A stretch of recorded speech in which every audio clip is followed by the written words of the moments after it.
Абактардын абалы анчалык деле жакшы эмес. Союз мезгилинде гана салынган мекемелер болбосо эгемендикти алгандан бери тыңгылыктуу жаңы түрмө деле салына элек. Атүгүл абактардын арасында кезинде Курманжан Датканын баласы камалган түрмөлөр ушул күнгө чейин иштеп келүүдө. Мына бизде азыр ГСИН системасында маселелер көп. Маселе көп, анткени биздин инфраструктура Союз башынан бери калып калган.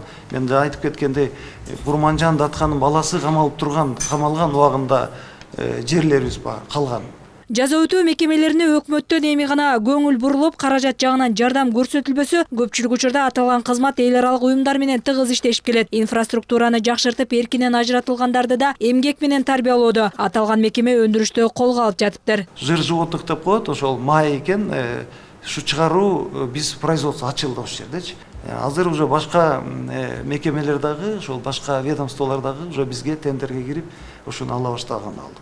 Бул ошол Белоруссиядан алгандан көрө ошол өзүбүздүн баягы өндүрүштү өнүктүрүү болуп атат.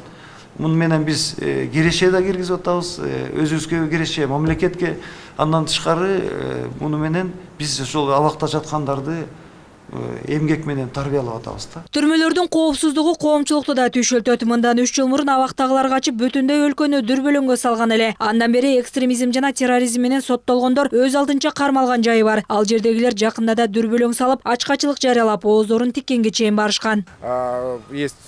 Абактан качуу боюнча буга чейин орун алган окуялардан кийин экстремизм жана терроризм менен соттолгондор өзүнчө абакта кармалышат. Мыйзамдагы тартипке ылайык алар камераларда жалгыздап отурушат. Себеби чогуу отурса арасында экстремизмге башкаларындагы үндөп, алардын аң сезимин бузбайт деп эч ким кепилдик бере албайт. Анткени соттолгондордун арасында учурунда адашканын мойнуна алып, абактан кийинки жашоосун башка нукта өткөрүүнү каалагандар да бар.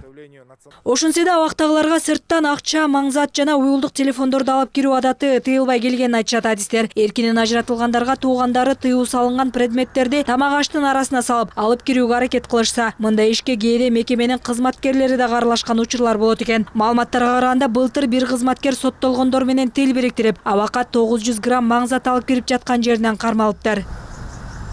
Шайыр Жунусалиева, Тынчтык Көлбаев, Нью ТВ.